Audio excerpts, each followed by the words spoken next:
Corn Queens and Gentle Xenos. Coming to you live from Rick Priestley's palatial mansion. This is the #1 Xenos shit show on the internet, the Creature Conference. And here is your host, Mr. Ping. Hello, hello, hello. Thank you, Symbio Joe, for that lovely introduction on our little intro thing. I am indeed Mr. Pink, your host. Oh, crap. Hold on. My stuff's back. Let's try that again. Hi, I'm your host, Martin Synthesis, otherwise known as Mr. Pink, and I am joined by my good buddies, Hydra. Want to say hello, Hydra? Hello, everyone. Hello, hello. And Flynnhammer. Want to say hello, Flynnhammer? Hello, everybody. Hello, welcome. Glad you both could join me this afternoon. We're hoping to have another special guest joining us a little later in the form of my brother Pink, but we shall see if he's able to make it in time. But for now, I'm very happy to be here with both of you. So how are you doing? Hydra, how's your week been?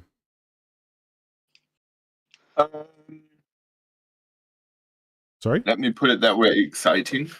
Exciting, yeah. Exciting and draining. Because work has been draining, and I had a very long Wednesday and very tiresome Thursday, and yeah, I'm happy to have reached the weekend. Well, congratulations. You made it, buddy. It's the weekend. Yes, it's the weekend.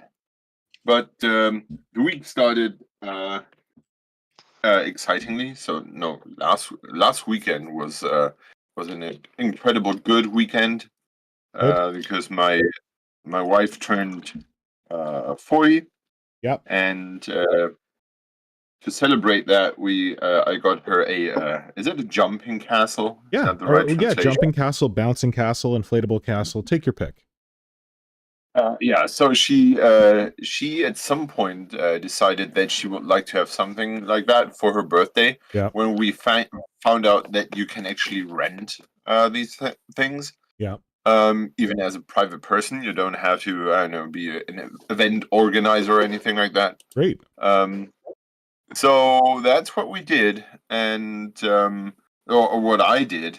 And at first, I was under the impression that I could move this thing myself in secrecy and pump it up and be like, surprise! Yeah. But A, she is very good at guessing things. Dude, and I'm just B, picturing you with a bicycle pump, trying to pump up a bouncing castle. Or worse yet, getting your mouth on there and going... No, it's... I got a big mouth, but that... yeah, that was... So I was trying to... No. It was her birthday, and I had a purse for her as her birthday gift. Yeah. And she was like, "Oh yeah, that's awesome, so cool." And she was like, "That's it." Yeah, and there was this unpleasant pause, and like, yeah, huh? Okay, then we got the kids to school and everything, and afterwards, she was like, "Yeah, great, cool. That purse is sweet, yeah." And then I felt like, okay, I said, "Well, I have 2 more presents, but I cannot wrap them." And she was like, "Oh, okay, yeah." And she said, okay. And I asked her if because I was thinking she's not very keen on surprises. Yeah. And so I asked her if she wanted to know what it was, and she said, "Well, I don't know, this and that." And I said, "Well, one is coming on the weekend, and you don't have to wait long for it." And then she said, "Oh, so it's on my birthday party?" And I said, "Yes." And she said, "Is it a jumping castle?" And you should have said no. Yes. Yeah, but she guessed it right, and afterwards the rest of the week was okay. This is draining. The kids are annoying, whatever. But on the weekend, we're going to have a jumping castle. Oh, good. She could look forward to it. Yes, that was great. The whole week was just like a big smile because she was so looking forward to it. So that was a good call to tell her. Okay, good. And Yeah, it was incredibly huge, and it was incredibly heavy, and it was incredible fun. Good. Because I borrowed one that was all the kids on her party could jump on it, Yeah. which was important. So no one had to take turns, anything like But that. also the adults? Which resulted, huh? The adults could also use it? Yes, and that was the other thing that I asked for, that I wanted one that adults could use. Of So course. 10 kids or 5 adults were allowed to jump on that. Okay. And that was amazing because the kids were it was not that expensive. Good. And I will definitely think about doing it again because the kids were bouncing on that thing the whole fucking day. Good. And afterwards, they were so tired, they went to bed straight away. And even the baby, because it was looking the whole time, because we had friends and things were happening, it didn't sleep, no nap, no nothing. Yeah. But when it went to bed, it slept the whole evening. And we Good. could sit outside with our neighbors and friends and chat and have a drink and use the jumping castle ourselves. And there's little more that I'm not the romantic kind of person, but Yeah. jumping on this jumping castle under a full moon and the skies with your wife is quite something special. Good. Look at you, husband of the year. Yo. Excellent work. Yeah. Yeah, so that was very good, and I still feel like we feast on that still a bit. Still got happy memories from it? Yes, absolutely. Good. That's awesome. I'm glad it worked out. I remember you telling us that you were trying to organize it on, I think that was on a stream a little while back, but Yes, that was 2 weeks ago that I tried to know that I actually ordered this thing, because it was shortly before the stream that this idea jumped to my head, being like, "Oh yeah, you could have thought about this earlier." Yeah. Well, I'm glad you thought about it early enough. Yeah. Yeah. I think I did. Well, no, I mean, you got it. So you said you definitely did think about it early enough. Had you not thought Oh, about yeah, it early that's enough, you would not have succeeded in getting the bouncing castle. Is what I mean. Oh, that's right.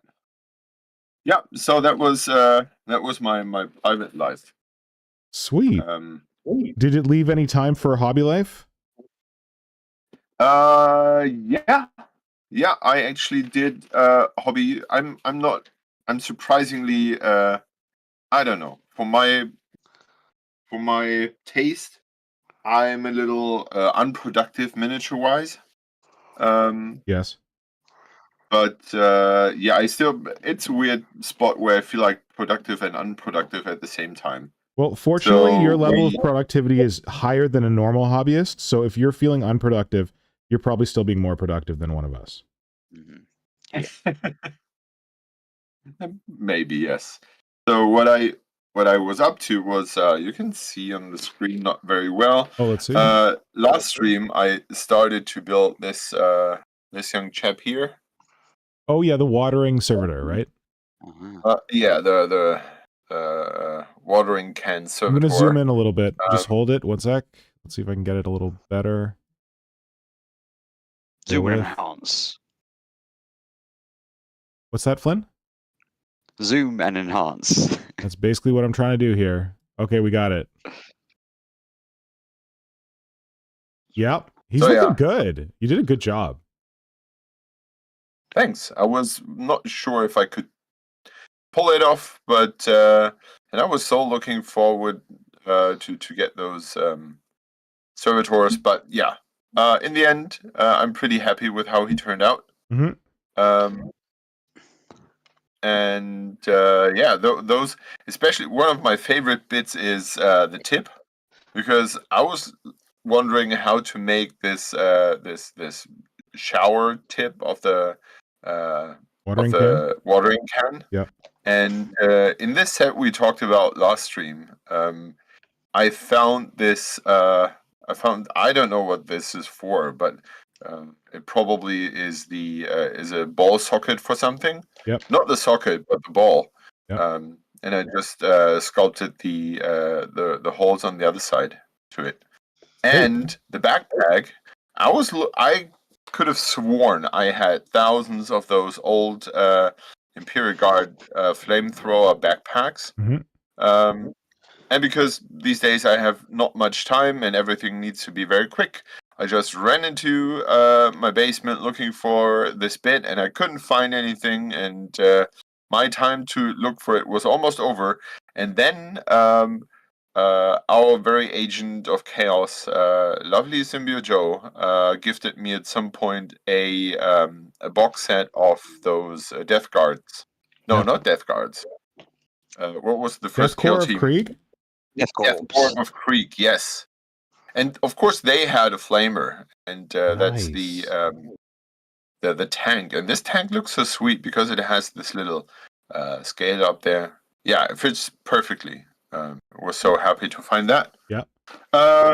Yeah, and I built and painted the board for this game, and for the first time on TV, I painted the flowers for the game. Yeah. Using the most vibrant and bright colors I have used in a long time. I like it. Not sure how good you can see those, You but keep trying to track them and you keep moving them. oh, sorry. I'm like, I gotta zoom in on this. And then you like push them. I'm like, no. We got it. They're not like super focused, but we can see the colors. Yeah. So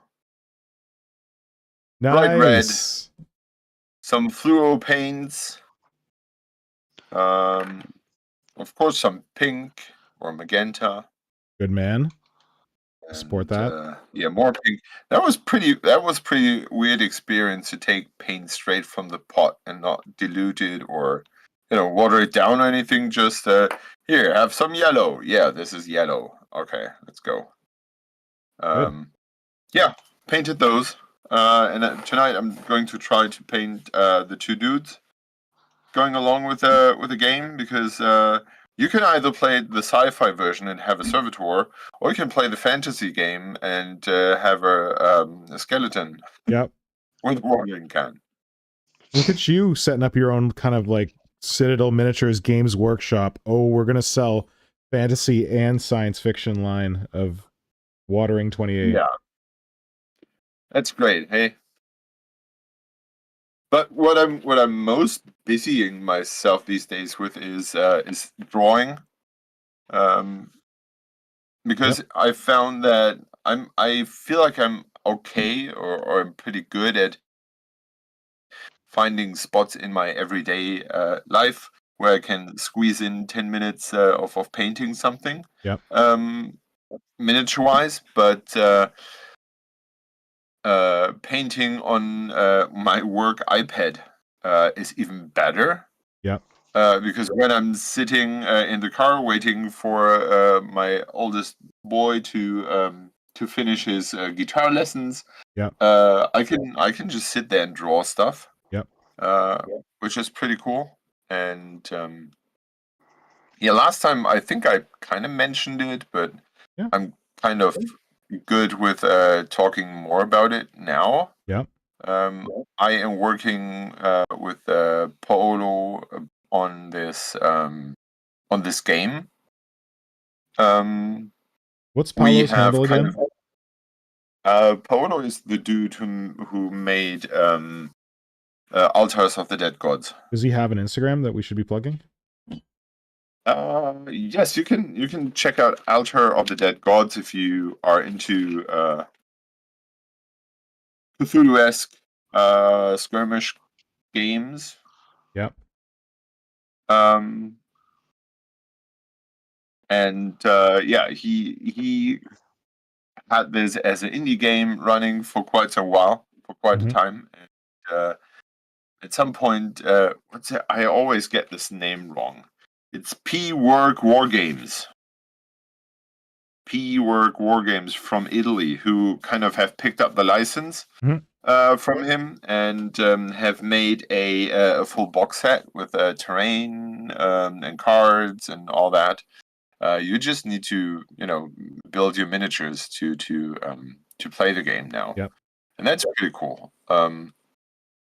As you are working with lovely Epoxy Sculpt, the legend is that I met Paolo on the Spiel last year. Yep. And we talked, and he said that he wanted that he would like to do more sculpting, but he is allergic to milliput, apparently. Yep. And I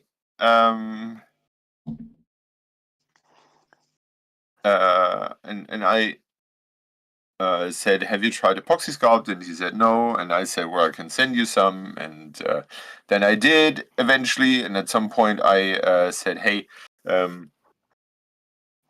want to send him something along with just the putty." And I made a little miniature with a weird snail because he likes this Lovecraftian bullshit.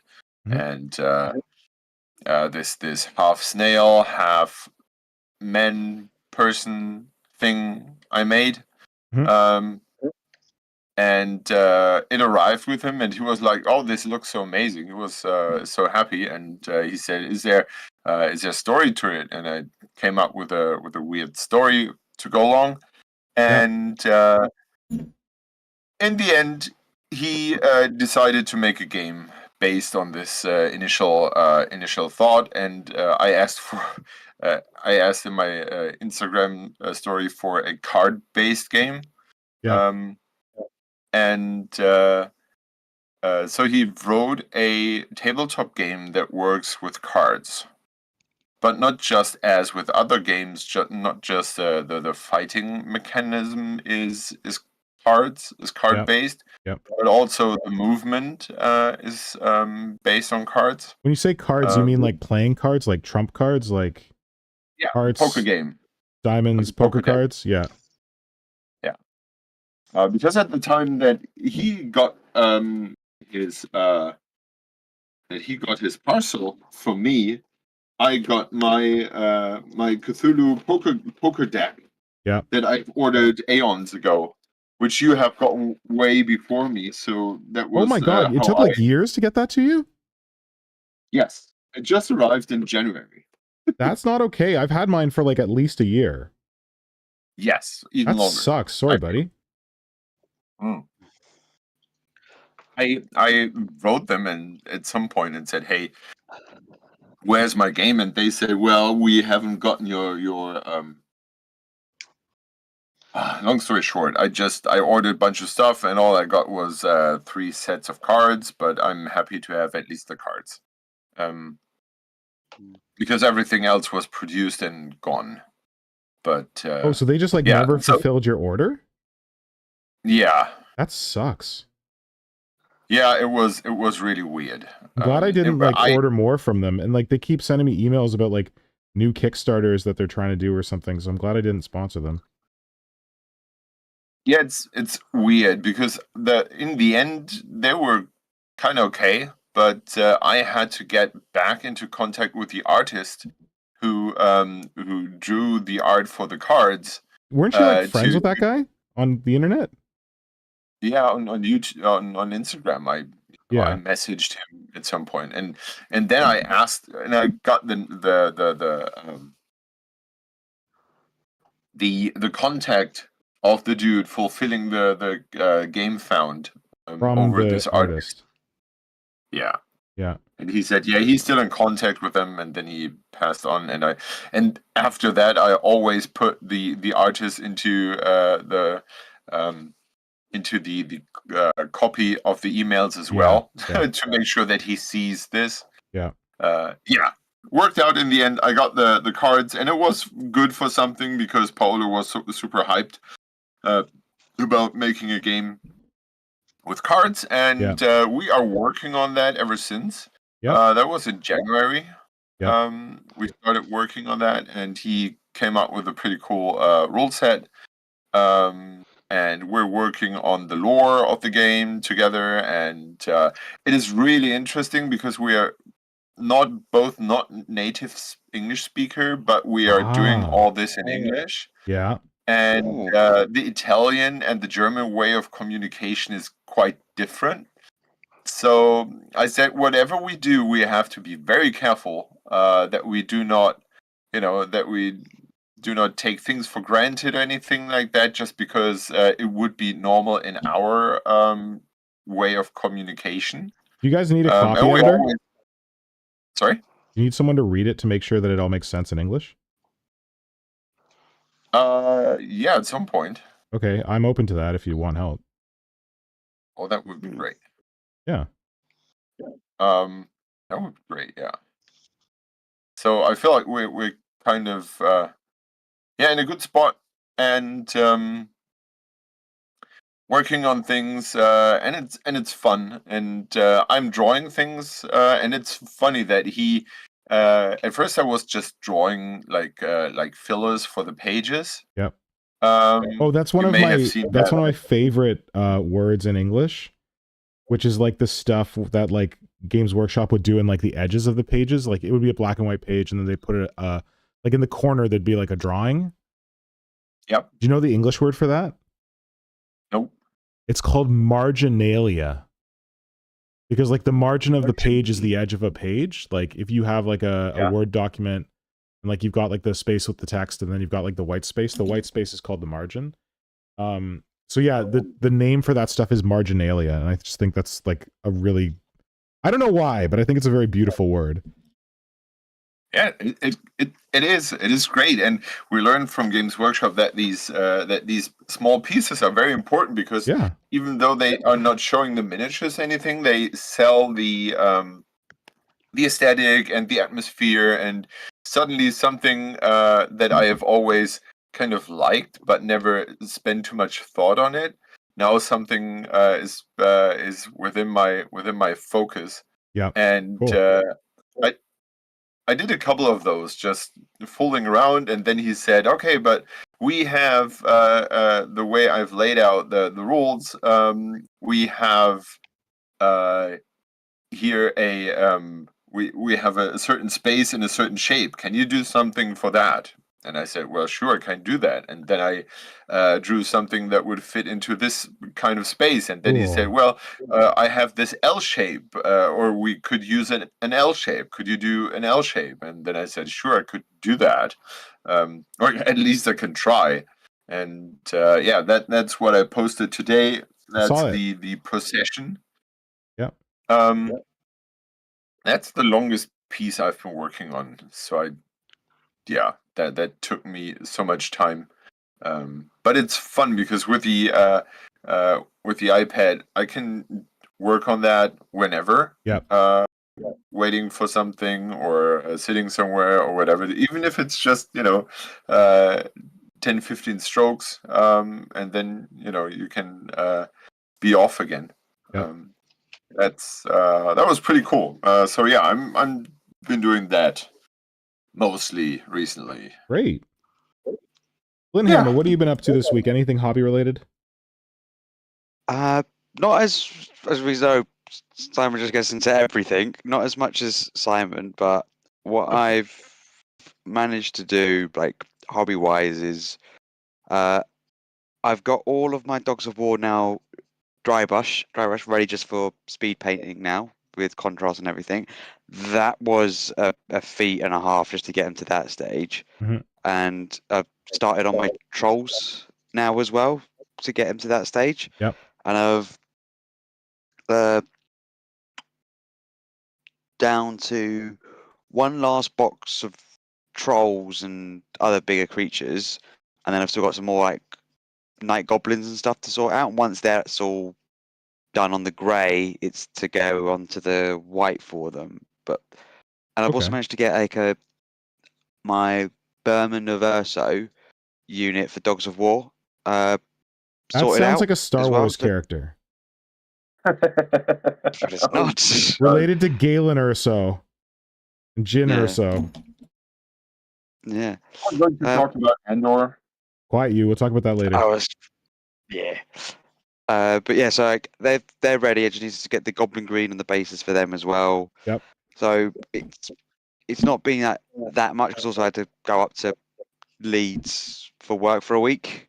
So hobby time really wasn't much. But now it's all good. I've got the Blood Bowl board finished as well. All the video editing done for that. So those videos will be coming out as very short videos for each stage. Because when you try to do a whole long video, everyone gets bored of it at some point. That's why you got to edit it. Yeah. On like Instagram, and so I've edited down to like the first video is like 17 seconds, just like as a teaser, and the next one's like a minute or a minute and a half max. Yeah. So you're not got long, but it does have like progress always on there. Absolutely know what you mean. And on the one side, I absolutely hate that our attention span has become so short. And on the other side, I always feel like I'm falling into my own trap. I watch something, and if it takes so long, this bores me next. I hate it. We're guilty of it Yeah, it's like- ourselves. Yeah. Yeah. And I've just like sped things up massively as well in the video because it's just like this stage is good. It took me forever to film. I was like, okay, but half of the stuff that I'm doing is not even this camera shot. So it was just like sorting all that out. But good learning experience and stuff. But yeah, so not much hobby stuff has happened for me just because it's just like not a wide variety of hobby stuff. Yep. It's just very concentrated of what I've been trying to do because I'm trying to get that Dogs of War Army painted because it's like one of the goals I've set for myself this year is get the Dogs of War Army painted and get the Troll Army painted. Yep. And I'm already 4.5 months into the year, and I've only got one unit painted. Dude, sorry to break it to you. You're 5.5 months into the year. May. That was what I was thinking as well. Yes. What month are we in? May. Okay, how far into May are we? Okay, 4 complete months. Halfway into the That's like 4.5 month. months. Okay, you're being okay, sure, okay, right. We were That's wrong. not even pedantic. That's correct. That's Okay, correct. well. You're halfway through the fifth. Okay, I see what you mean. Simon, we are done. But yeah, I was about to say 5.5 months myself when I first looked at the calendar. But yeah. Cool. Okay, well, I'm glad you're making progress. Yeah. It's the first time I think I'm actually going to hit a hobby goal for a year. Amazing. Congratulations. I've been doing very little hobby in the last week. Stuff's been a bit weird. Gonna get into that on another stream. But yeah, my brother is visiting from Japan. So I've just been spending maximum time with him because I don't get to see him that often because he lives in Japan. So hanging out with him, hanging out with Nora. One vaguely hobby-related thing that we did that I wanted to mention to Simon because he's the one who painted the miniatures we used. We played Death May Die, the Cthulhu game. Wow! So Nice. Brother Pink had never played it before. I am the worst husband ever because Nora on the regular is like, man, I really like Death May Die. Can we play Death May Die? And I'm like, yeah, we're gonna do that. We're definitely gonna do that. And then I don't make the time for it. Okay. So I feel dumb. But finally, because Brother Pink was here, I'm like, hey, Nora, do you want to play Death May Die? She's like, do I ever? So we were playing Death May Die, and we played the first mission, the one where the cultists are trying to set everything on fire. And what you use in that mission are the cultists, the fire vampire, and then the winged flappy guys, and whatever great old one you choose. But I don't know if you remember, Simon, but you painted our fire vampires. Yes. So Nora was like, holy shit, these look so good. Who painted these? I'm like, that was definitely Simon. So I remember fondly sitting on that porch at the cottage? at the lake.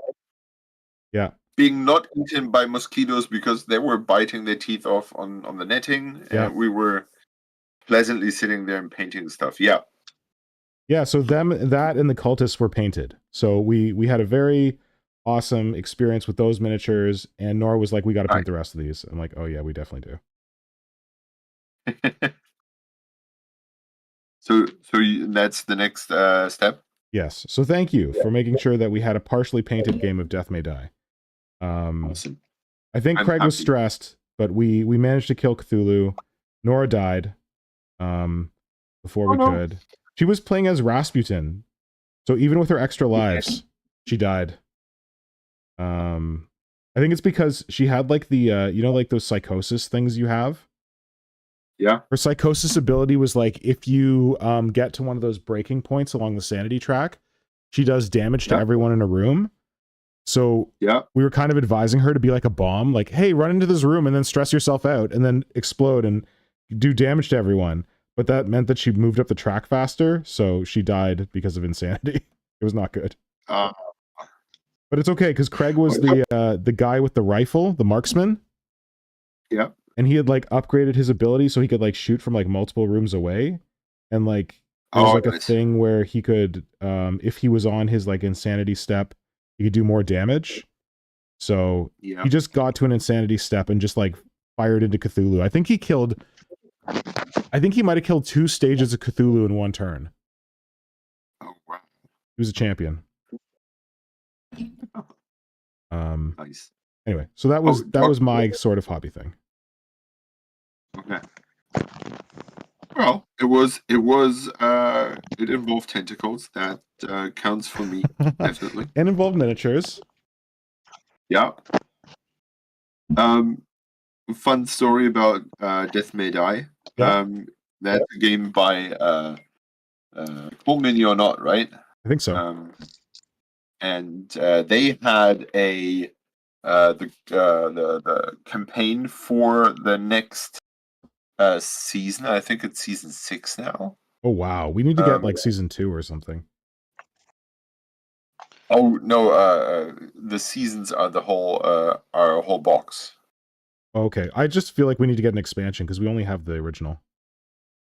Okay, so the next one is pretty cool. Yeah. I recently backed recently is completely wrong. Like 2 years ago, 3 years ago, I backed something, and I got.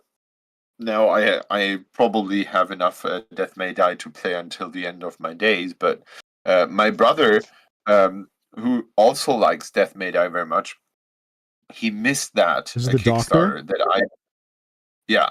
I participated, and he was like, "Oh damn, I should have backed that as well." And now they released, well, with the delivery of the previous Kickstarter, they released the next Kickstarter. Yeah. So that was in, I think, October. Yeah. October, November, something like that. Yeah. Guess what happened? Then. Tariffs? Huh? Tariffs? Yes. And I back then I said to him, I'm so happy that I backed the previous and do not have to worry what the orange monkey does now. Yeah. Because we all know that it's going to be something bonkers. And I don't want to have fear of my order because they don't know how it will be delivered. And now I recently heard that Cool Mini or Not is really struggling because of the economic war. Is the orange monkey? Yeah. That's another good name for him. Yeah, although I feel it's not really fitting because it's mean to monkeys. And I don't want to be that. It's not fair to monkeys. Yeah, so there are really some big companies struggling with those tariffs, and there's stuff laying in harbors and in ships, and they cannot reach it, and they cannot sell it, and all that. And that's pretty horrible. And on the other side, I'm very happy that I backed it this time previously, and now it's just my brother's money sitting in a cargo container somewhere. Because apparently, Coal Mini or Not has already proclaimed that they have to restructure their way of doing business because the way they did have. Are they based in the U.S.? Yes. And they probably get everything from China. Exactly. Okay. Even though they have different hubs, it still runs through the US, and that's yeah. Well, at least there's been some sort of progress on there. They're going all down a little bit, but well, for now. But the monkey's just going to do I call him the orange monster, but I guess that's not fair to monsters. The orange monster is just going to do some other nonsense. Yeah. We'll make something up, and then it all starts again. Yeah. Yeah, that's too bad for Cool Mini or Not, but or Cool Mini. Hopefully there's still some stock of the older versions in stores around that I can get, because we want to. I feel like with Nora's love of Death May Die, I should get her some other Death May Die expansions.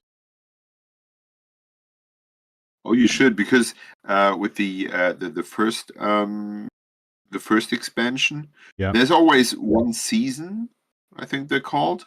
Yeah. And then you can always buy the second season. So you have the first season, and you can add an add-on by the second season. And the second season is pretty cool miniature-wise. Aren't they going to run out of great old ones? Sorry? Aren't they going to run out of old ones? Like monsters, the old ones, like Cthulhu, Astor, Dagon. Dagon was like a collector's edition, wasn't he? Like, yeah, he was one of those game Kickstarter exclusives. Yeah. But Dagon never kicked me off. It's just a big, weird... Yeah, dragon fish dragon thing. But like, so they add new playable characters and new monsters with each season? Yes. Okay. Like, there's like loads of them. I found like some on Amazon, like at Whaling Games Season 2, Death May Die, the Cthulhu Death May Die. So you'll easily be able to pick them up. Oh, good. Yeah. But I'd say it may be worth picking them up sooner rather than later because of all of the terror stuff. Because that could have like slowed down production everywhere. Right. Well, I don't know if they're producing old seasons anymore. Yeah. I'm assuming it's just old stock. They're still available. So there's a German store called Cthulhu Store. Cool. Surprise. And they carry it, even though they always run kind of limited stocks of things. Yeah. Because these are obviously collector things and not, for meant for all the times, but they have it. And I know that Amazon is still selling off the first the core rulebook, the core game, and the first expansion. Yeah. So the expansions are different from the seasons? Yeah, because the expansions the ones with the monster, like the old ones? No.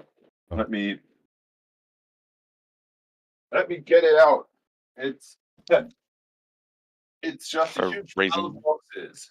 Sorry, Flynn, do you want to go through the chat? I feel like we haven't done that yet. Yeah.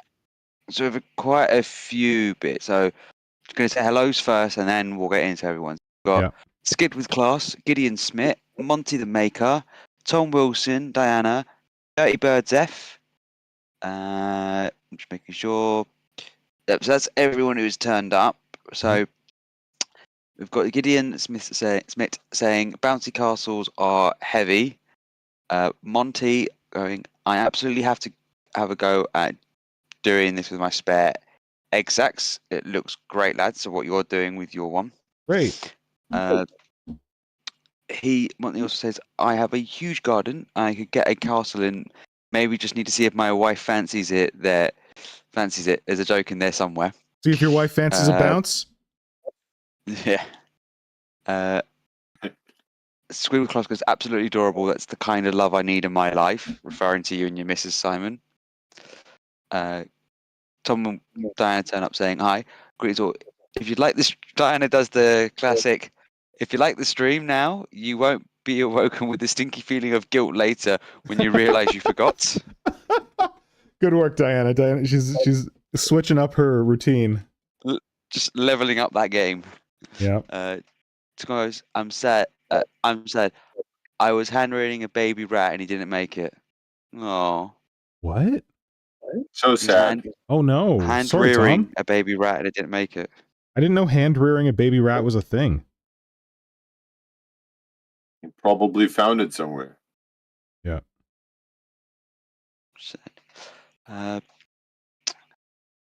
Got Dirty Birds F is perfect for a hive garden dome minder in regards, I think, to your watering can, dude. Oh yeah. So, guys, it says best Marginella is the old board monk The old board monk drawing rabbits and snails battling each other is the best Marginella. Was that? Oh, yeah. They're named after him. Those weird little. Not like a famous artist, and they've named the weird little snails and stuff that are on like the Petronian sprue after him. I can't remember the name. Got no clue. Sorry.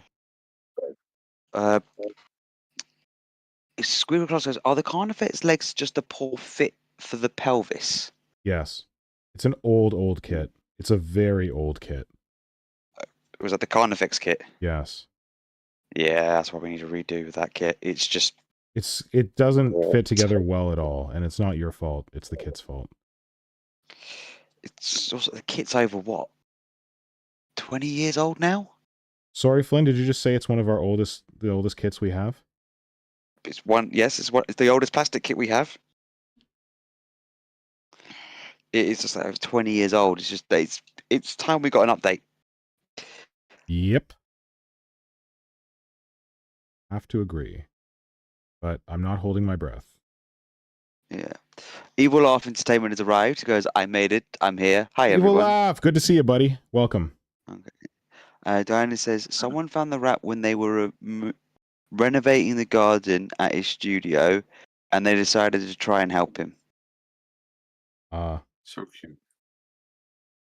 So I picked up the boxes. Yeah, hold on. Let me expand the your window. difference is... Oh, okay. Where do you want to show them? Trying to get my camera in place. Okay.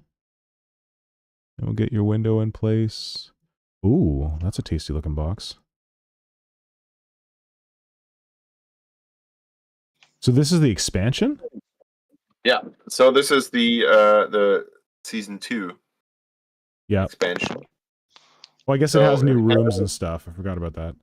It has new rooms. It has 6 new episodes. So each mission is one of those unfamiliar with the game. You play seasons, and each season has different episodes.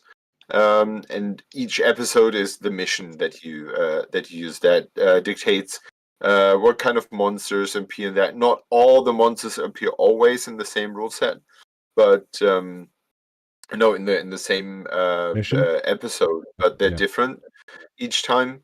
So you have here like new characters, which are these beige people, and you have new monsters, but they're not in this expansion. They are not new old ones, because Shub-Niggurath and Yog-Sothoth were sold separately. Oh. Is Yog-Sothoth the Goat of the Woods?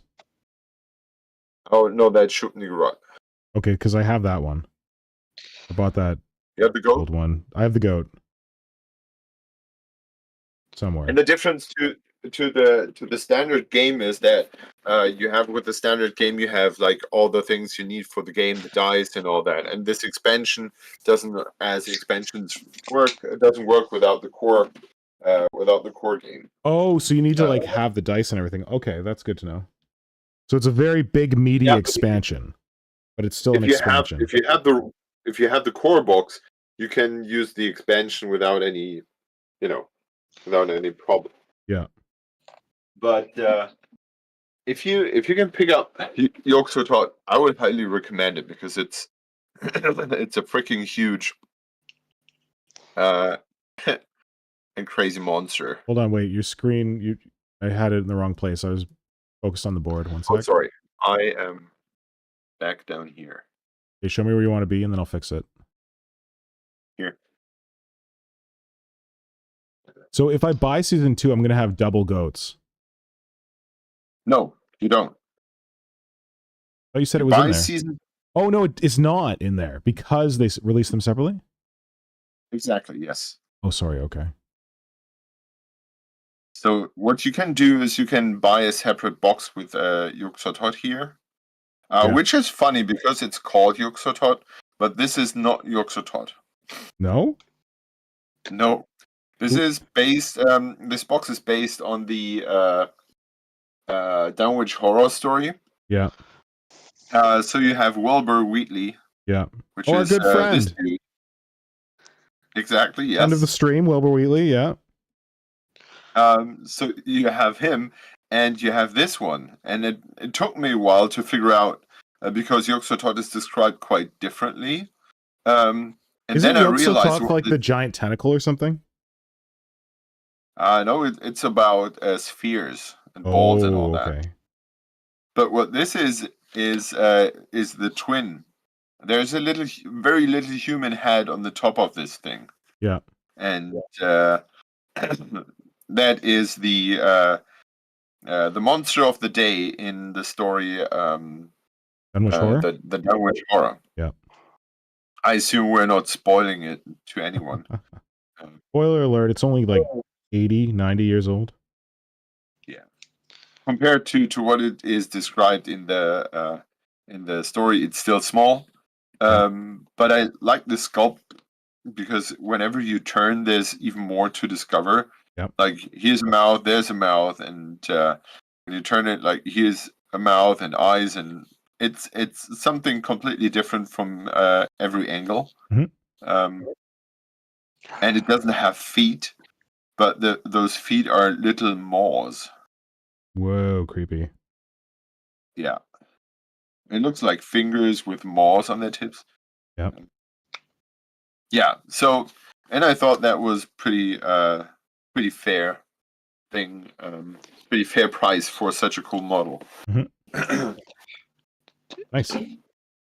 Not to distract you guys, but do you have an ETA on Brother Pink? No. Why? Okay, because if he's not going to arrive, we have missed out a very important bit. Oh yeah, we got to do the thing. Whoops. Yeah. Flynn, since you remembered, you want to do the thing? Oh, I was gonna say we'd get Brother Pink to do it, but we're at the bus stop waiting for Brother Pink at Rick Priestley's mansion. Outside Rick Priestley's house. Mansion? Yeah, where people stop for tours. Yeah. Oh, the bus stop. Nice. His bus will be by any time. Yes, we always come from a different part of Rick Priestley's palatial mansion, and this week, first time, we're coming to you live from the bus stop out front of his house.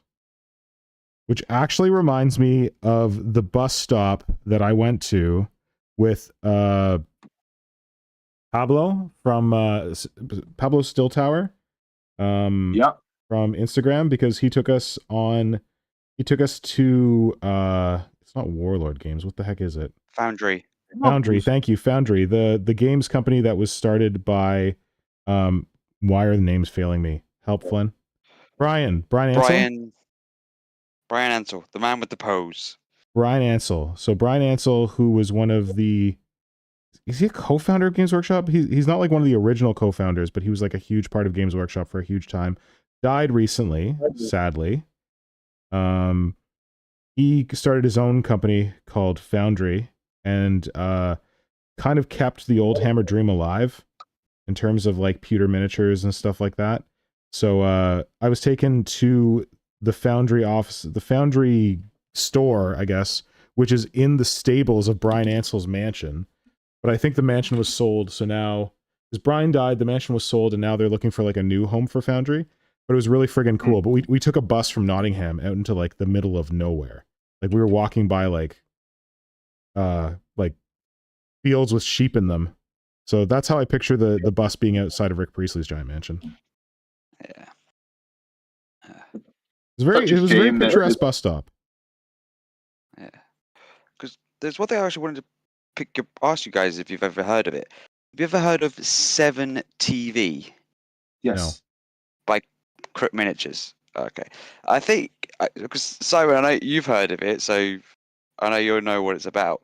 So 7 TV is like a tabletop game where it's like it's set at a film studio, and you can act out parts of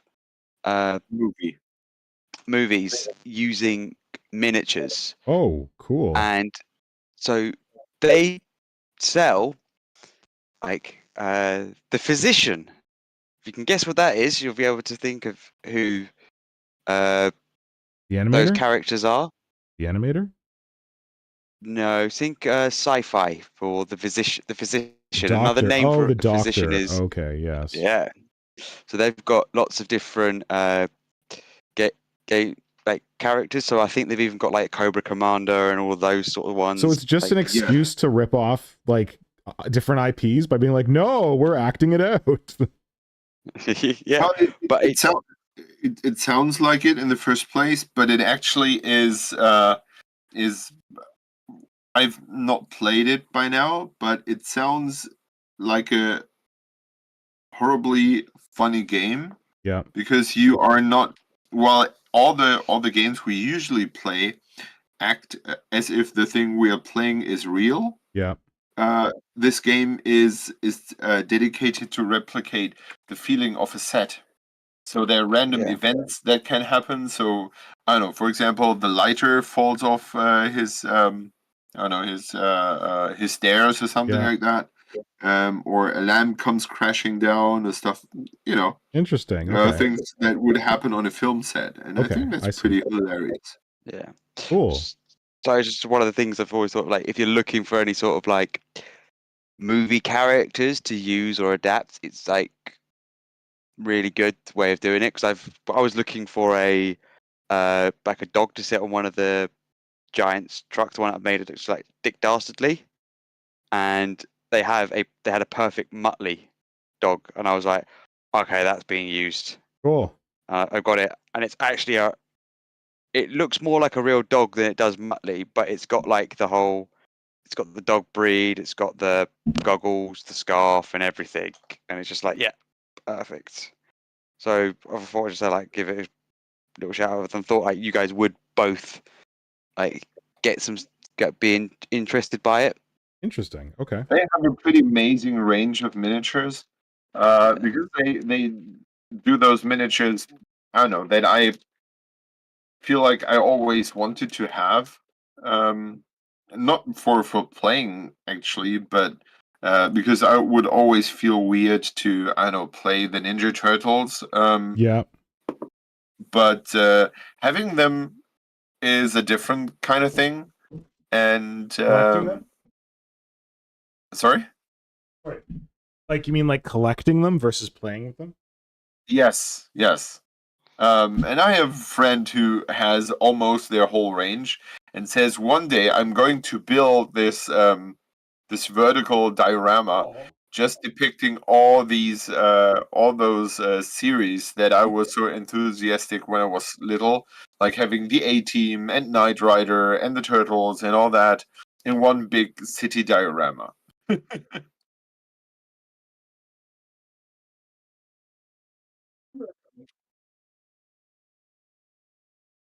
Sorry, Brother Pink just walked in the door. Hello. He's arrived at the bus stop! Yay! We just there. He's here in the. Oh, there's the camera over there. He's here in the flesh.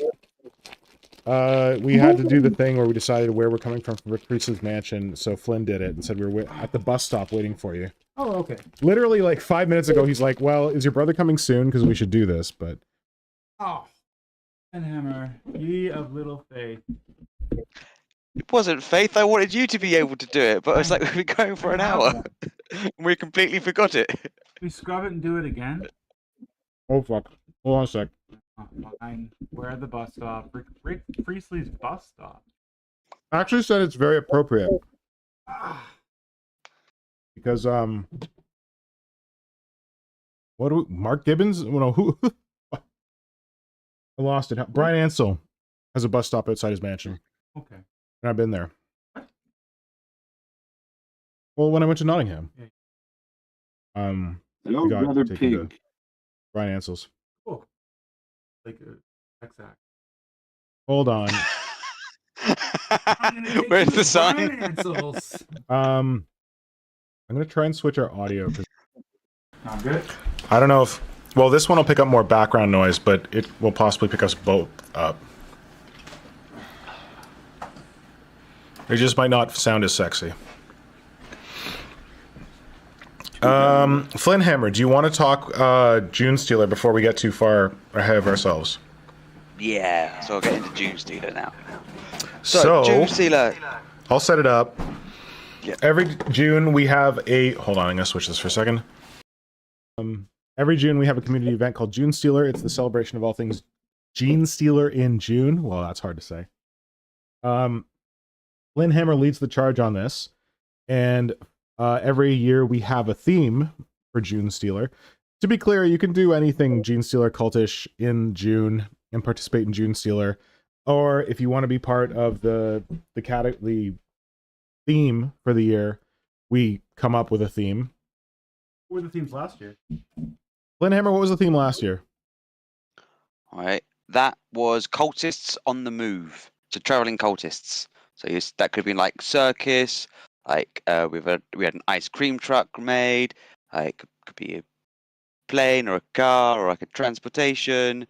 We had some great artwork. We had like Simon did a backpack, Junestealer Scout, like going on a backpack adventure. We had lots of different ones. Like even someone we had the artwork of someone a Junestealer hitching a ride to Terra, and someone actually made that into a miniature as well.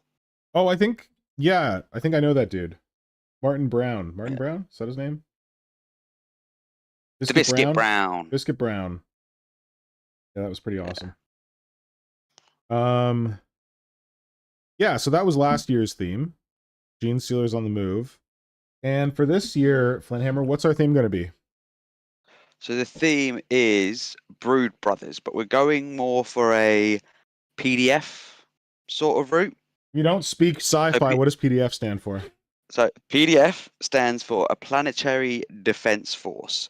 So these are your basic schmucks that are recruited to defend a world, or just like the standing army for a world. So like your reservists, if you're thinking like current military. So these are the others that will do a normal job and get called up if the planet's getting invaded and there's no military personnel, like a guard regiment or a Space Marine chapter or anyone coming to defend the planet. They're not necessarily as well equipped and well trained as like a standing army sort of. Right? They could be like a militia force. Yeah, they might have like a monthly meeting of training to keep them all fresh. One more time. What is the theme? Planetary Defense Force. Oh, Brood Brothers, Planetary Defense Force. Brood Brothers in Arms. We've already done it, Craig. Oh, I've got a fucking logo on the screen that says Planetary Defense Force that I paid someone to make. Good idea. We'll consider it for later. When you said Brood Brothers on the move, or no, on the move, that was last time. I heard Junestealers on the moon, and I was like, on the moon? Oh, sick. What are they doing on the? Whatever they want. I don't know if they can stealing hear you. cheese. Hold on. Brother Pink's back. Maybe you can hear him better now. Hi. What are the Junestealers doing on the moon? Stealing all the cheese. Yeah. I'm like hitching a ride to Terra. Oh, okay. Yeah, they're on the moon. They're hitching a ride to Terra. That makes sense. So it's like you can take it from whatever like human kit. So you could do Ogryns, you could do Ratlings, you could do like Death Corps Creed, Catachan, whatever you want to take model wise to do it. And also it's not. Yes, Simon. I had on when you posted it on Instagram. There was someone complaining that he didn't see any Xenos things. Okay, I told Flynnhammer we weren't going to talk about that guy, but yeah, go ahead. Oh, yeah, and I thought that he was so short falling because Eldar Is that your phone? artists are planetary defense force themselves, right? Oh no, I think wasn't he talking about like was he talking about the theme where we did like the different forms of Xenos and they oh no, okay, he said like why is it so human based?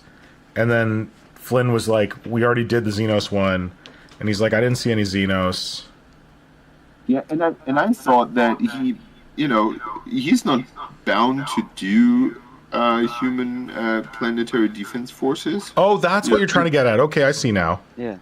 I'm pretty sure that the Tau have planetary defense forces at some sort, and I'm pretty sure that an Elder Guardian will count as a planetary defense force themselves because they are have a planet per se, but they are a defense force for sure. That is for the craft not world. A person under arms all the time, right?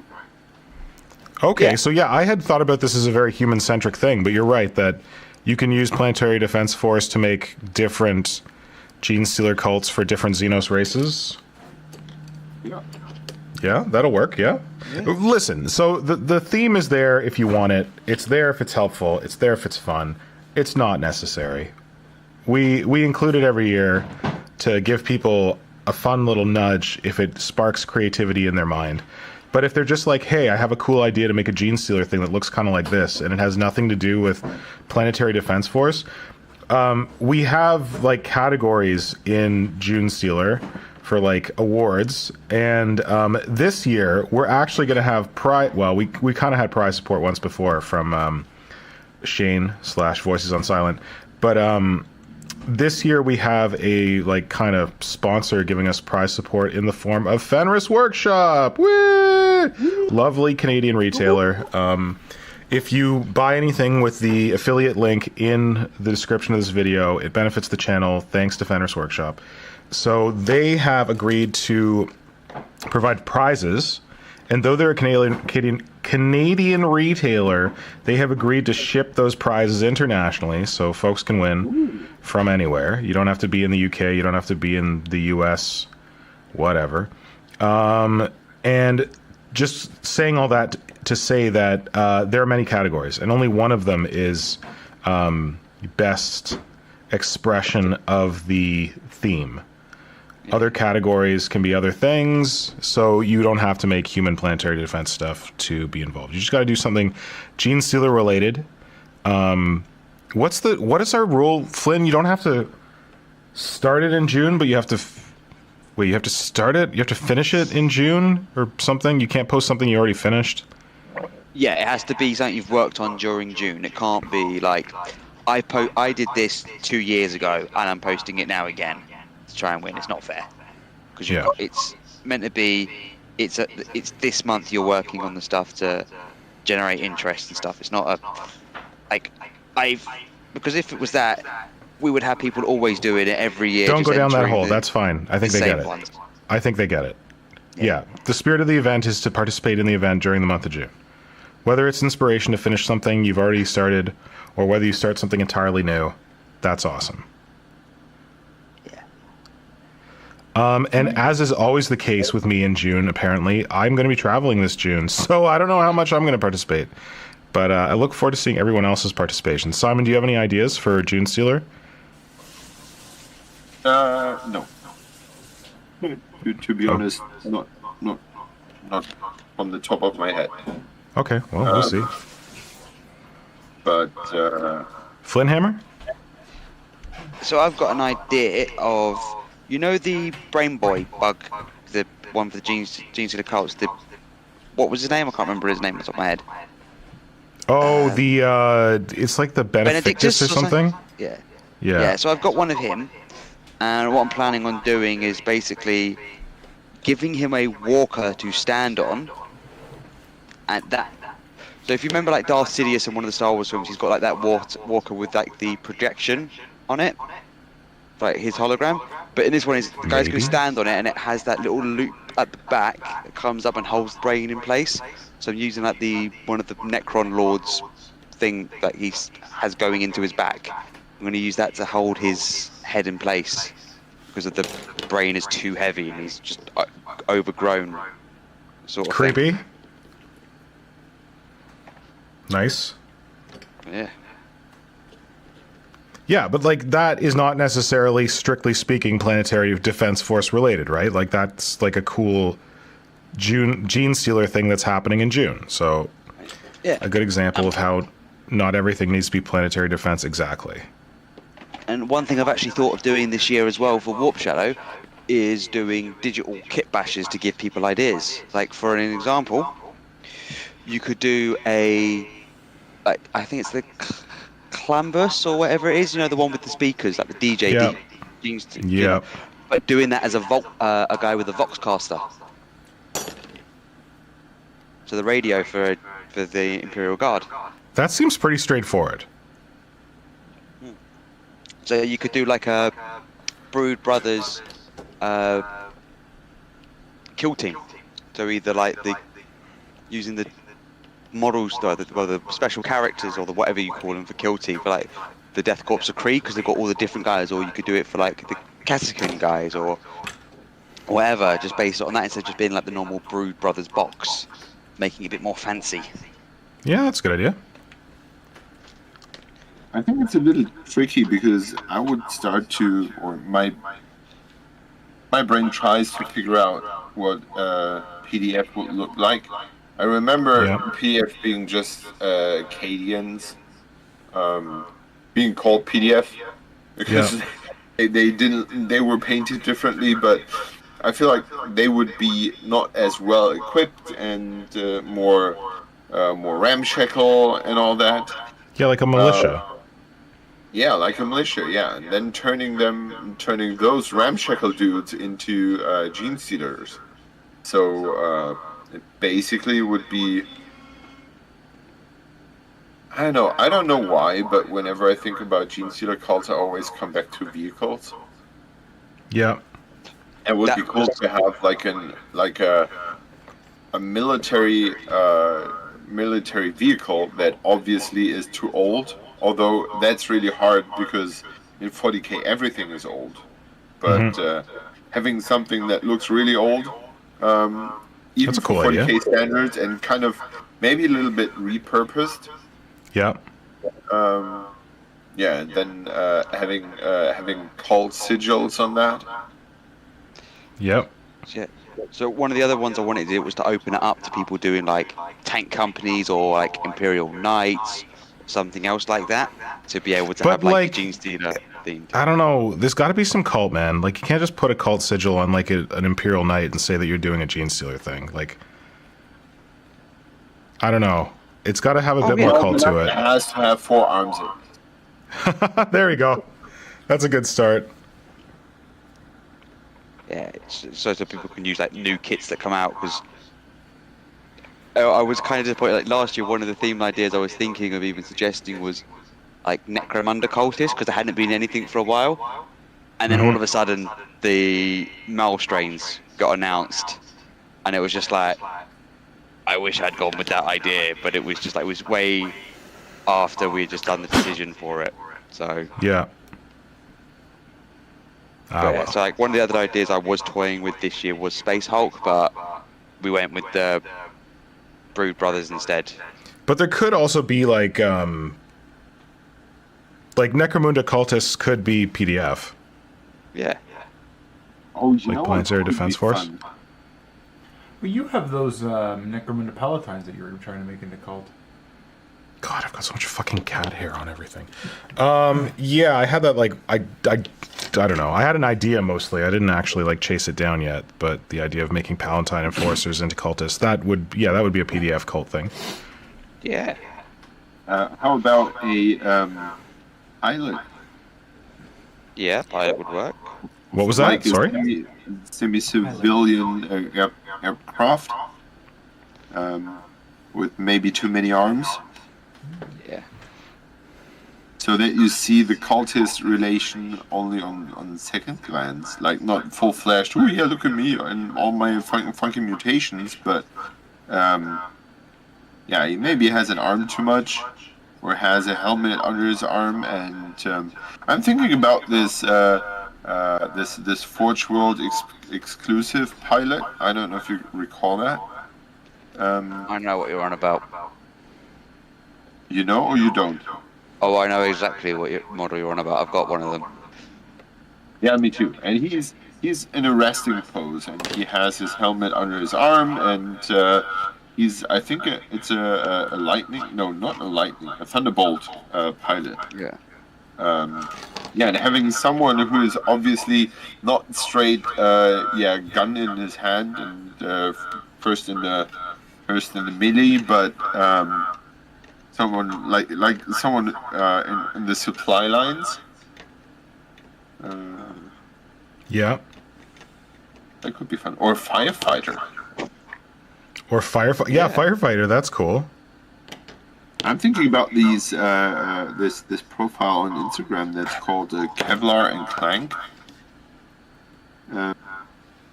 and they are doing all kinds of civilian-looking 40K models, especially cars and stuff like that. Oh yeah, I've seen that. Most of them just by basically removing all the skulls and all that, and suddenly it looks as if it could actually drive through a street. And very clean, very modern-looking paint jobs on those. And I think they had at some point like firefighter sentinels. Cool. And that could be fun to turn those into a cult. Yeah. So just want to make sure we say who actually did the artwork this year.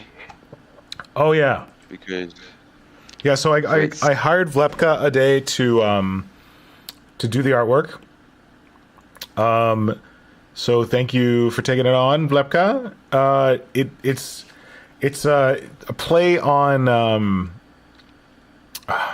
it's a play on the whole like Uncle Sam, I want you for the U.S. Army, whatever the heck thing, but it's kind of cute because it's not technically a Genestealer, like it's a Tyranid, but it's like the Tyranids are drafting humans into the Planetary Defense Force, and I just like the pirate hat. I think it's good times.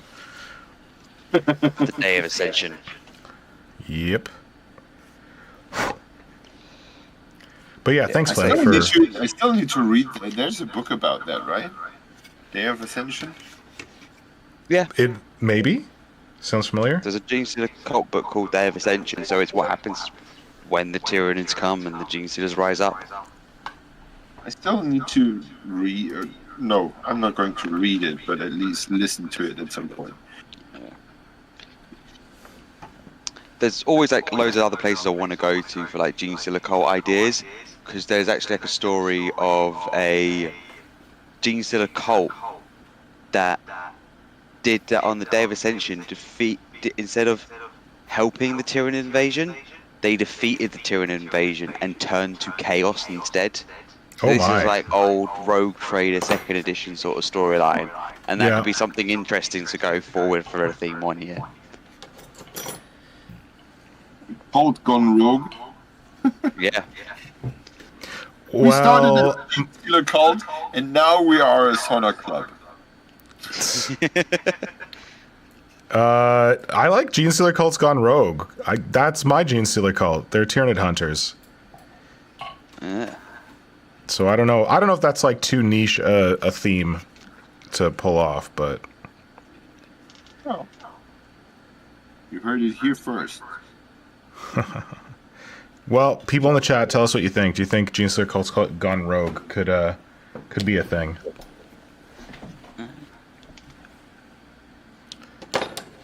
Or if anyone in the chat has ideas for things they want to do for Junestealer, or cool ideas for other people to do for Junestealer, it doesn't have to be PDF. It can be anything. Let us know. How's your brother feeling? What? What's your brother feeling about this topic? Boring. He wants to talk about Horsey Heresy. No, I don't. Horsey Heresy. He wants to talk about more Space Marines and how the Space Marines are getting better guns to shoot Space Marines so that the Space Marines can kill more Space Marines. That is true. And how these are not what's that called, Saturnine? Yeah, it's the Saturnine. Yeah. Okay, while we're waiting for chat to maybe say something about Junestealer, let's talk about Horsey Heresy. Yay! There's not much to say. Because Craig, Brother Pink, loves some Space Marines. He's been playing Space Marines since we got started in 40k. Not much to say though. And he does Horsey Heresy. What do you? Go ahead. Like a weird king. Sounds like a weird king. Sounds like what? A weird king. How you say it? He does Horsey Heresy. I can't hear you. It sounds like a what? Like a weird king. A weird kink. It is a weird kink. It's a power armor kink. A lot of people have it. So, Brother Pink, tell us about your weird kink for power armor and Horus Heresy. Just that the new Saturnine stuff looks okay. I'm not over the moon over it. Looks like they've switched up what the regular tactical Marines are carrying. They're carrying disintegrator guns and disintegrator cannons. And the Saturnine Terminators, maybe they have a plasma on them. Maybe they have like a new kind of plasma or something. And they have grav guns. There's a Saturnine Dreadnought? Yep. Yeah. So, tell me about this. Praetor? Why is this Saturine so exciting? It's not. I don't think it's exciting at all. Well, people in community love it. Why? Yeah. I guess like the armor. We've known about the armor for years. Like it's a rogue trader armor type for Terminators. So people have always kind of wanted it. But I think they're like community made rules for Saturnine Terminators. Oh, and then GW's like, oh, we got Saturnine Terminators over here, and they got guns you've never seen before. Community also made models for Saturnine Terminators. I have one. Yeah. And they're much better than community ones. Okay, so there's nothing I have missed about this. Like, there's nothing. Salamanders are the box army. Super lore or something like that. It's just this very shape of power armor. It would get people excited because it's so different to what they used to see. And so now there's no Saturnine. GW Sorry, go ahead. There's no now Saturnine. GW tries to update that look and kind of failed. You can't really say they failed when it's their own designs and it's at least 25 years since they made a Saturnine Terminator and they only made one No, more than model. that, man. 30 odd. Yeah. 30 to 35, I think. Maybe 39. Yeah. I would say the reason I say it failed is because people are like, yeah, this is not my, this is not my Terminator power armor thing. Is that what people are saying? Like, do you look at stuff in the Horsey Heresy community? Do you know how people feel about them, Craig? They've got a little bit of I would just change this to make it look better. I don't know. But also, all of the Terminators have a big Imperial Eagle on their chest. Oh. And That's a no-no? it's a no-no for the bad guys, for the baddies. Well, the baddie should go home. I always thought the Saturnine design was kind of cool in a weird way. I like big, chunky things. The only Space Marine models I'm in danger of buying are the Leviathan and the Dorito Dreadnought. And I feel like these guys the Terminators could be bigger and chunkier. Although the Dreadnought looks big and chunky.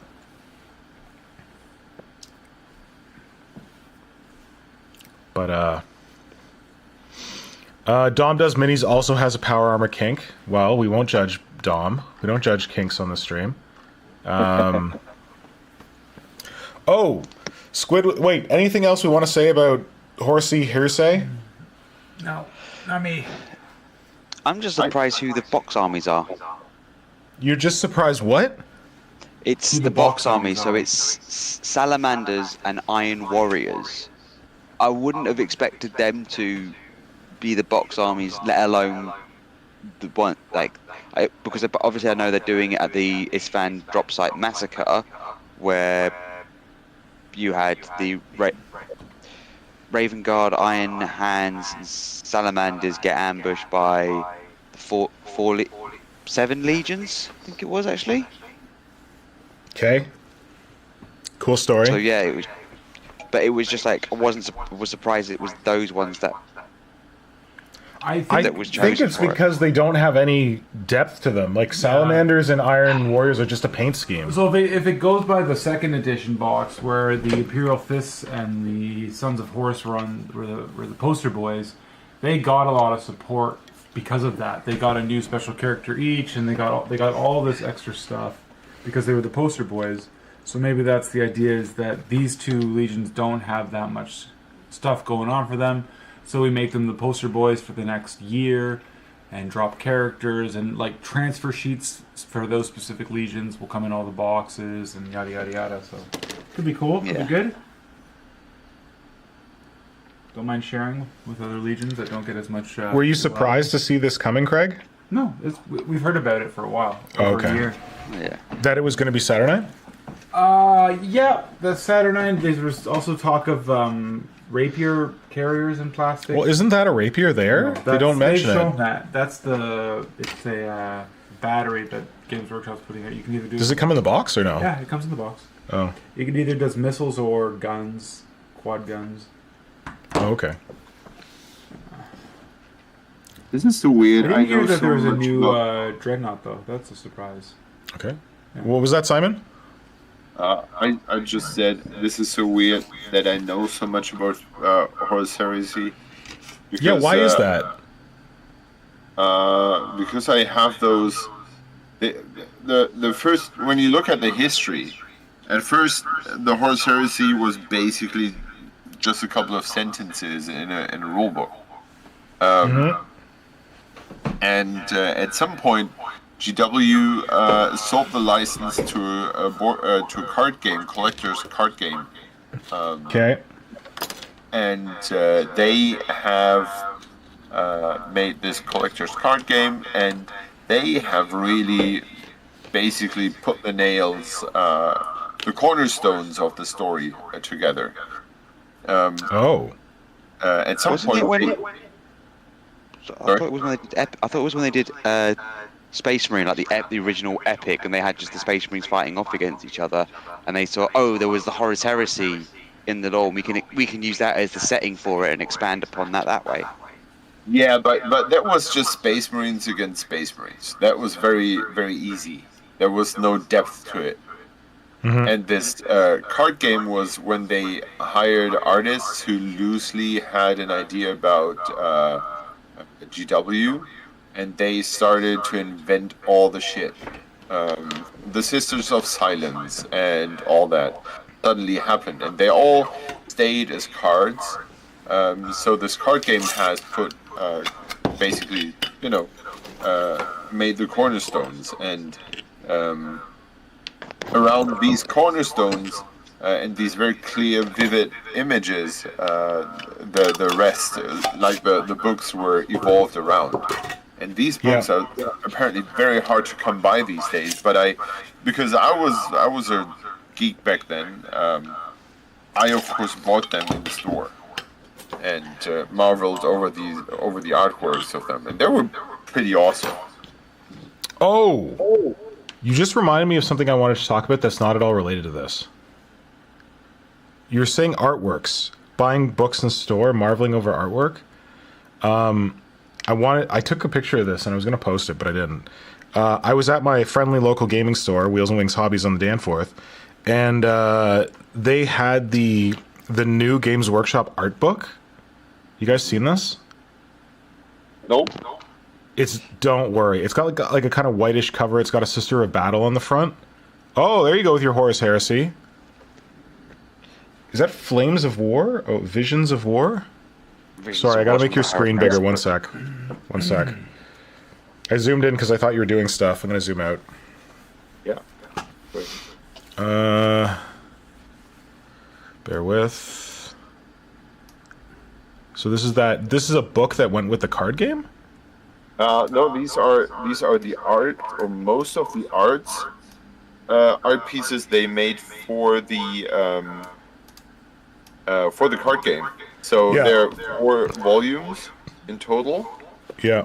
and you can see that it's super large, and they have like a little bit of story in them, but you have like all these different arts for different unit types awesome. that you could later see in miniatures. So Cool. like having Custodes on jet bikes was invented back then, and Sisters of Silence, and of course we have the Blanche in here, but This Thunder yeah, Warriors. so much of the imagery was founded back then, and they never had the idea to release like all those books and stuff.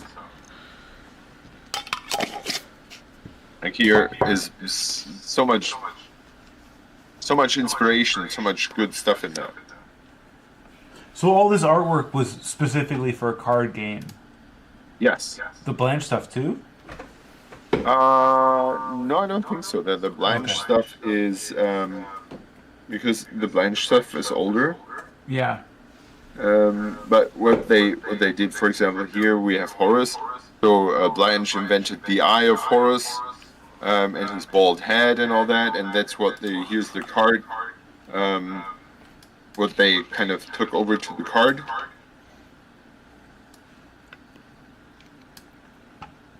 Yeah, that was. I know lots of Space Marines, but some interesting stuff in between. I mean, when you look at this guy. Is that Jagged Khan? I think it's Khan. It's Who's that? this is about this weird cult that kind of turned Horus Oh, cool. because he falls at some point, and yeah, there's this weird chaos cult. Yeah, and these books are great, amazing. But you I mean, keep them you can- secret, right? You don't let anybody know you have a bunch of Space Marine artwork books? Well, there's Sisters of Silence in here as well, so I guess I shall live. It's like, Simon, is that Space Marine artwork? No, that's porno. That's porno. Don't look at that. Don't look at that. It's porno. Yes. Probably. Oh, it's hidden. It's hidden. So no one sees it. Because they will steal it. Right. Well, I bet it's super valuable.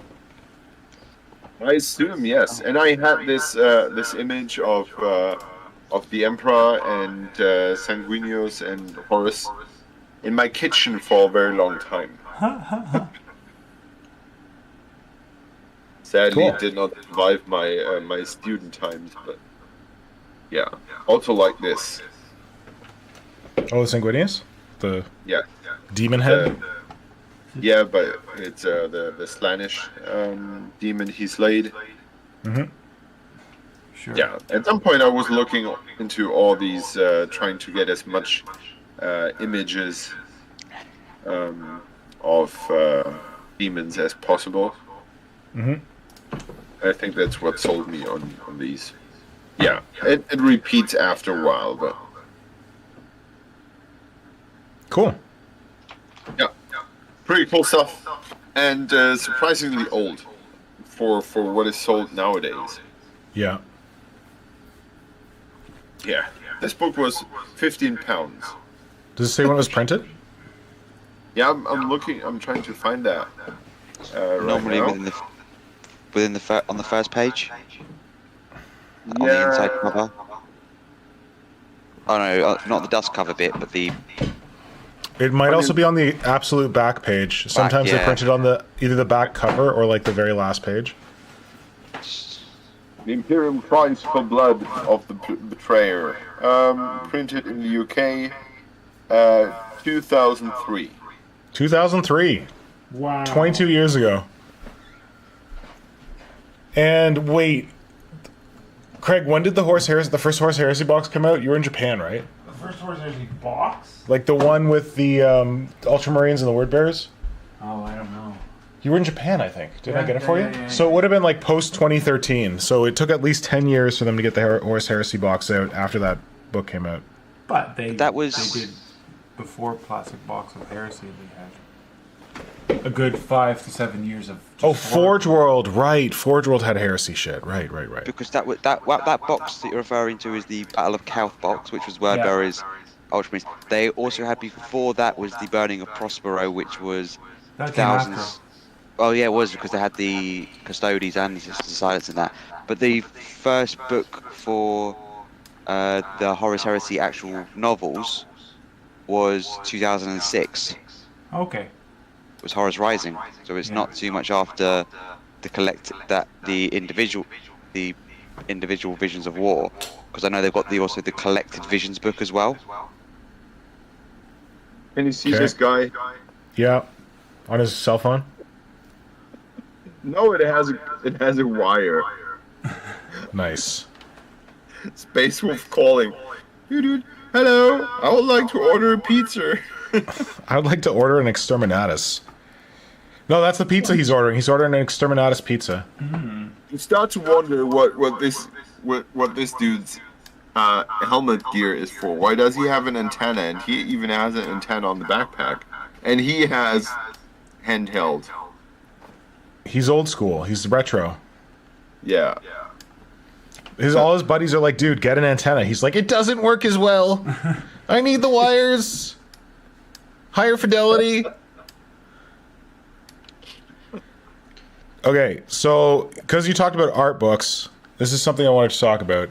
So this book came out. Don't buy it.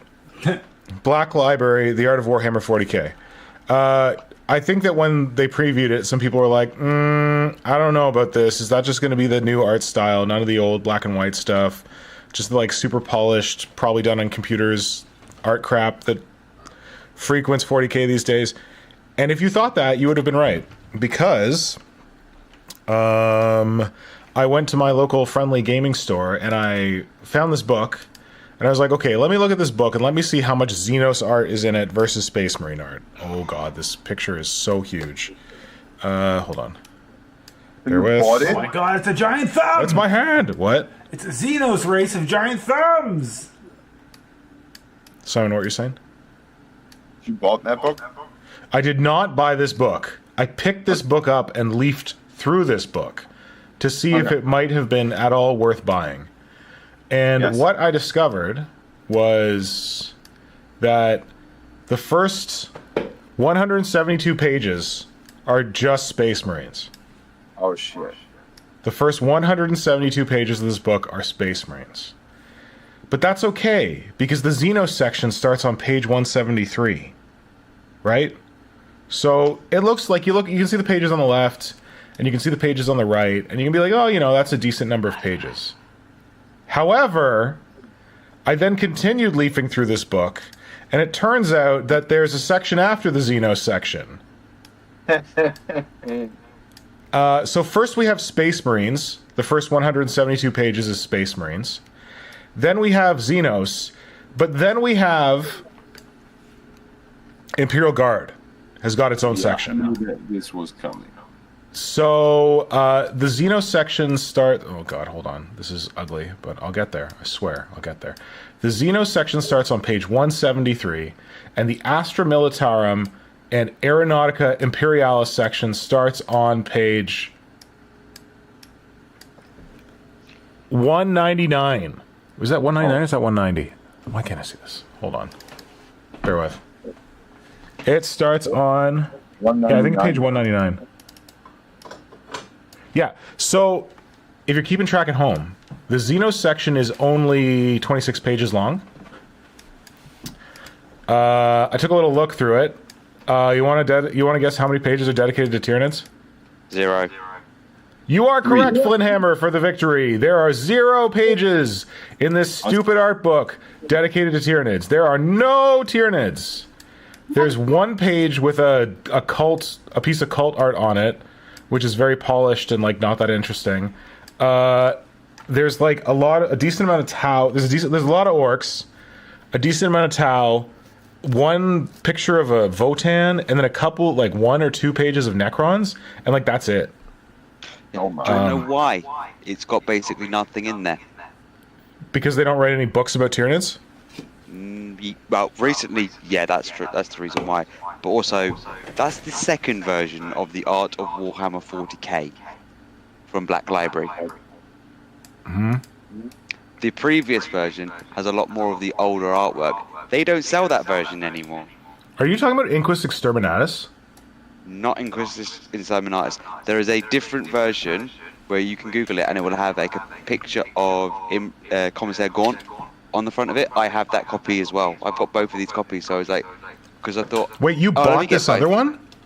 I bought, yeah, the other one. It was before. No, you bought this one that I'm showing on screen. Oh yeah. Guess you got to get your coins somewhere, eh, Flynn? Oh no, that one wasn't even for coins. That was because actually I wanted to get it because I liked the artwork, not knowing what was going to be in it, because I knew it would sell out online quite early, and now everyone else is selling it. But I've got like the other books that I've got on order though. So you know, like I've got the Ultimate Guide one for that one that's got Guilliman on the front, but it's got like the bits for all the armies where actually. Yeah, I actually bought that. I just ordered that. That's a good one. Because they had like a discount on like Warhammer.com or something, because apparently I'm still subscribed to Warhammer Plus. Bleh. I got a discount, and they literally in the discount email, they're like, you get a discount. I'm like, I don't want to buy anything from this thing. And it showed that book. I'm like, oh, Flynn showed me pictures from that book. That book's actually kind of cool. So it's basically a Warhammer catalog. Like, remember when we used to get free Warhammer catalogs? But now we got to pay for the pleasure. Oh, there is a free Warhammer catalog online. No. I'm talking paper. I know. I love the. I'm a Luddite. Come on. They should sell us like the 1993 catalog. Yeah, they should just bring back the 1993 catalog and be like, here, $25, and we'd probably buy it. Oh God. Yeah, I'm but posting. Go ahead. So I'm going to post it. Simon, let Simon go. Flynn, you've been talking a bit. Simon, go ahead. But they would have to put prices in the catalog from '99, and everyone's eyes would start to bleed. I don't think there were prices in some of the catalogs. Weren't The there? 1997 one didn't have prices. I'm almost certain. Maybe it did. I know the last catalog didn't have prices either, but the ones like from 2003, 2004 did, but I think 2006 didn't have prices. I don't think the 1997 one had prices in it because they probably had the same catalog for America and Canada, and they didn't really know what to write for either country. I don't think it had prices. We probably have it out in the shed, so. It might be in the garage.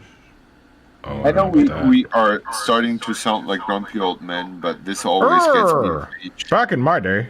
I could buy. Yeah, exactly. Back in my day, for you could afford. $6. What was that, Simon?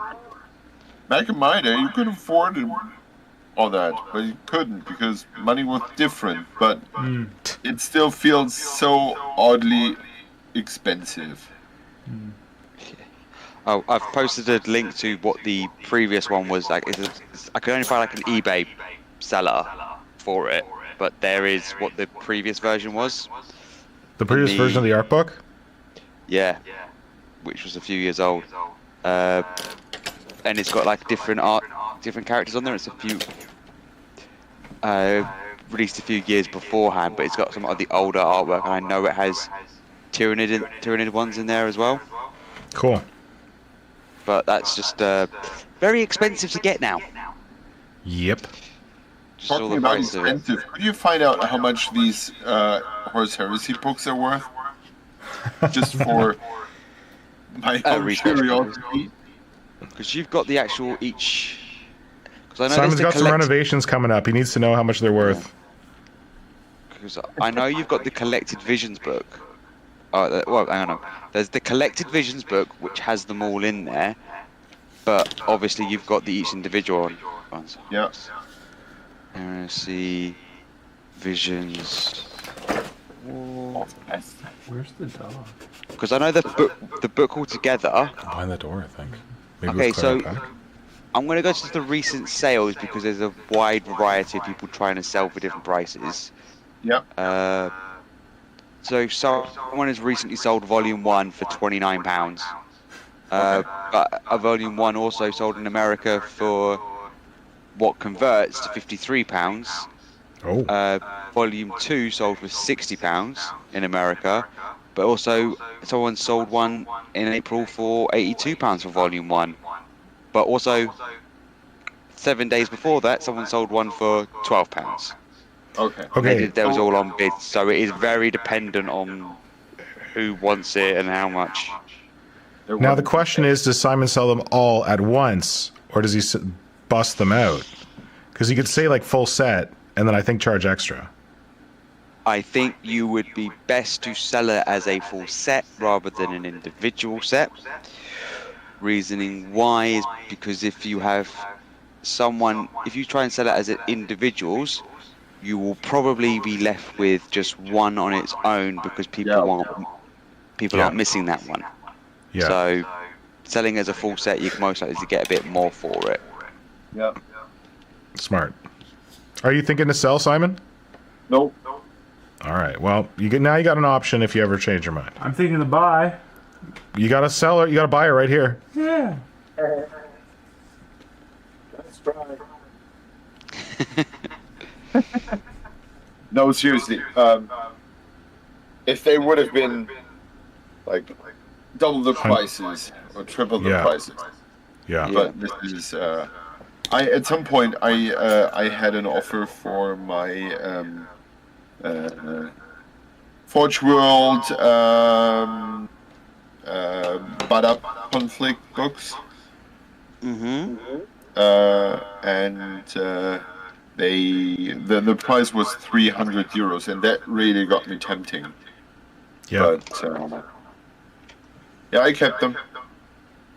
Too much nostalgia. Yeah. Yeah. Flynn, what's going on in the chat? So let me just load it back up. That's what I'm asking Flynn. So I was just looking away for a second.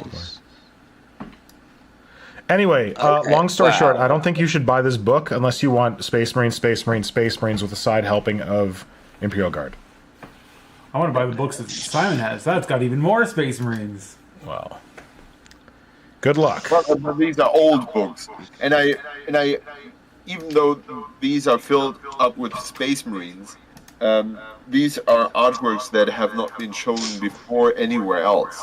But I assume that these, the new quotation marks art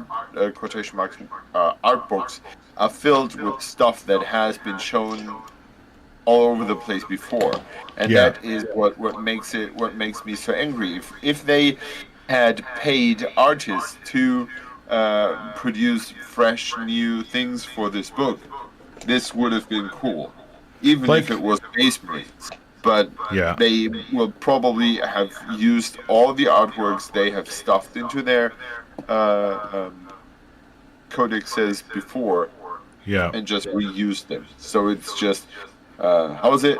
Selling old milk in new bottles? Oh, I like that expression. We don't have that one. Yeah, it's just like recycling. And what did it remind me of? Recycling is good. This is not recycling. Oh, right. Okay. Right. God, nasty. it was gonna remind me of something, and I can't remember what. Oh well. In the chat, we've got Fat Man's Kitchen converting a Chaos Space Marine into a Chaos Lord Celt after the 2002 Iron Warrior Warsmith. Fat Man's Kitchen, I've never heard of this. No, welcome Fat Man's Kitchen. We have not, I don't think we've had Fat Man's Kitchen on stream before. Hope everything's going well in the kitchen. Squid with Class, you know that one? Yep, Squid with Class is a recent joiner, but has been on a number of streams now. Finished building old 1i4s, their collection. Nice. Congratulations. Tom Wilson's up to, I don't know. Uh-oh, the dog wants in. Is he at the door sniffing? His nose is Ripley's trapped behind our little sliding door. His nose is sticking through, trying to get to Craig. He's like, I know you're out there, Craig. You got Dude, treats. Craig's back. Here, up here. What's that? He goes, I've got treat. You got treats. I can smell them.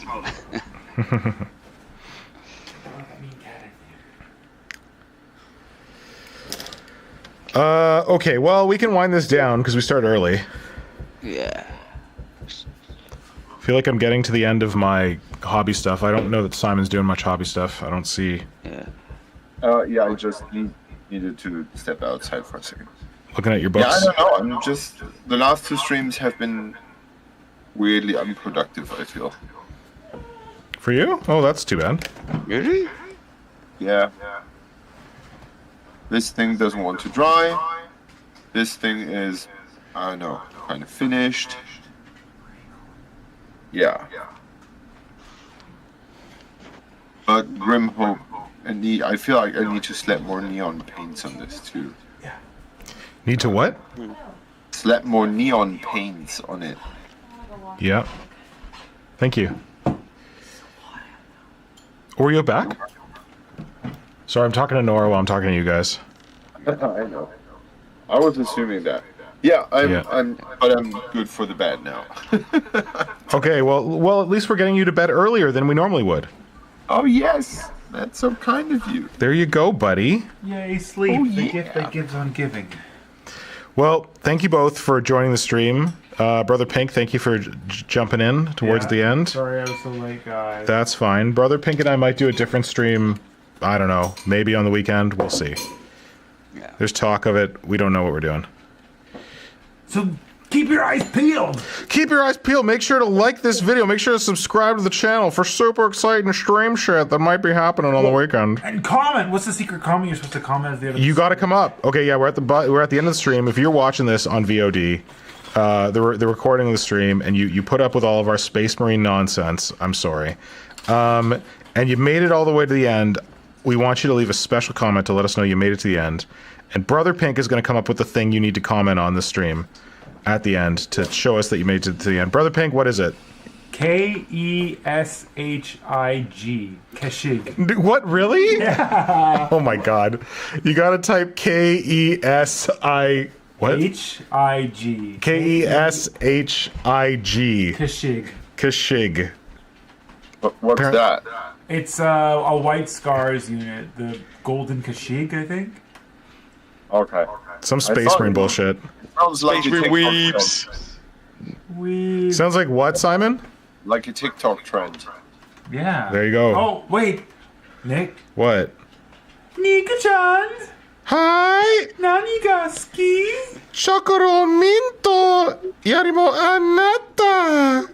Krage-chan! Hi. Nanigaski! Strawberry flavor. Tarimo anatta. Okay, before you Flynnhammer! guys completely lose your mind, I have a question. One final question. Yeah. What the hell is wrong with us? You told me that you can do something about oxidation in epoxy sculpt. Was it shove it into the microwave? Yes. 20 seconds at a time, be careful touching it, it'll be very fucking hot. That's like if it gets like hard bits in it? You mean? Yeah. Yeah, you put it, so this comes directly from the people at Aves. No. Because I was talking to them about it. They said put it in the microwave, 20 seconds at a time, put it in for 20 seconds, mix it around with the tool, 20 seconds, mix it around with the tool, but don't stick your fingers in it because you're heating up plastic. And I had pretty good results with it. Okay. Not like amazing change your life, oh my god, this epoxy sculpt is brand new, but it helped. Okay, because whenever I see you sculpt, it seems so super smooth, and I feel like mine's maybe. Simon, what do you store yours in?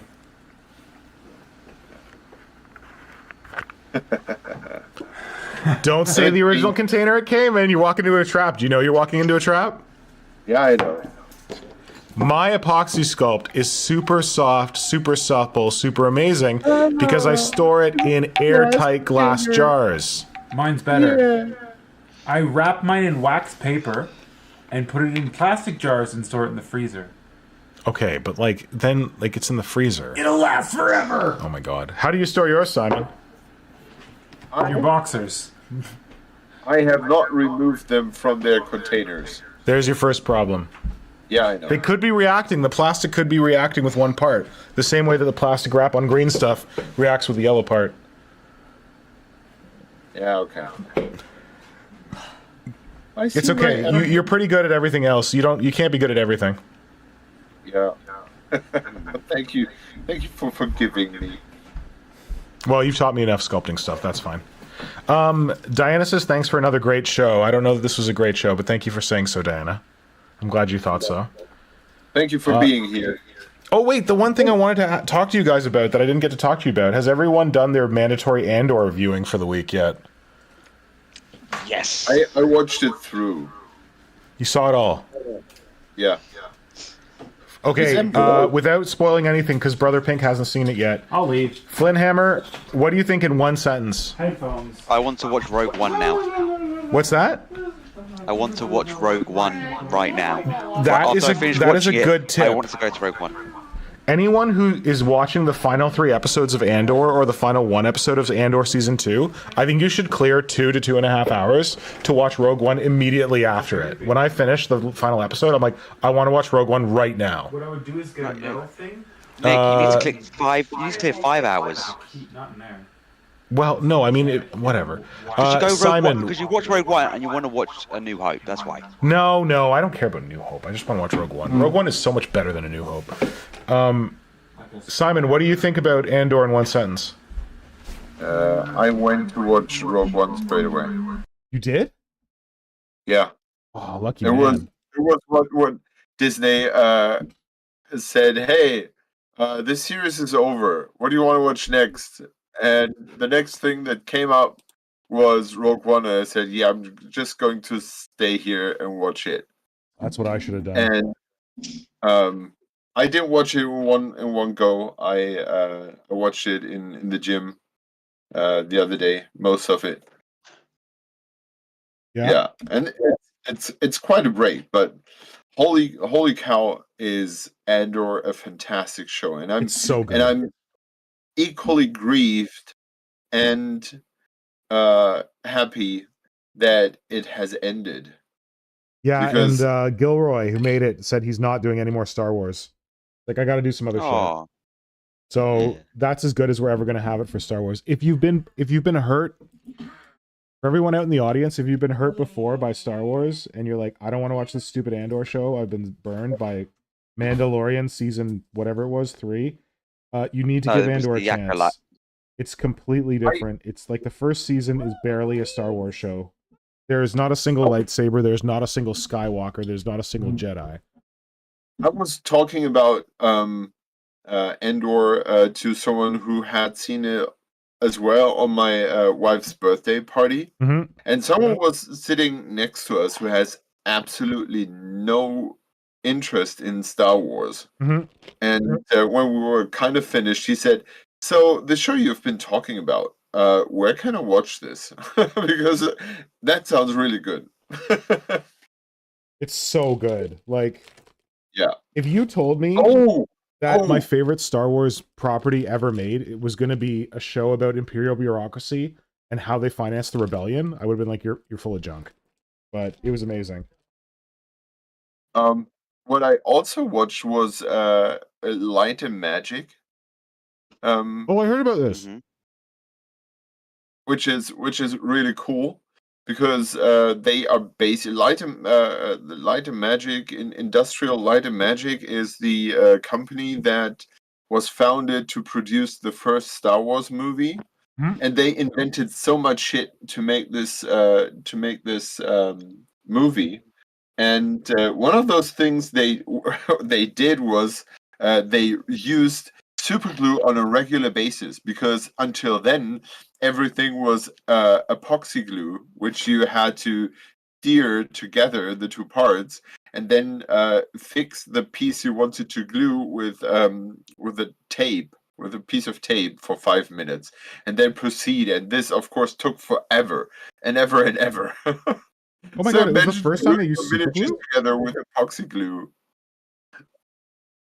So that was one thing, and the other thing, what they said is they did this thing. What they called at some point, they did kit bashes. They did kit bashing because they were building the planes out of stuff and other kits, and what they did did where they took little boxes and cables and little parts Yeah. from military things and glued them to the airplanes, to the spacecraft, and called that kit bashing. That was Yeah. hilarious. What? That was hilarious. I Yeah. really enjoyed that. Yeah. So that's it. Oh, The bit is like their appreciate on season 2 was how it was done over each 3 episodes was over a year, but they all dropped together.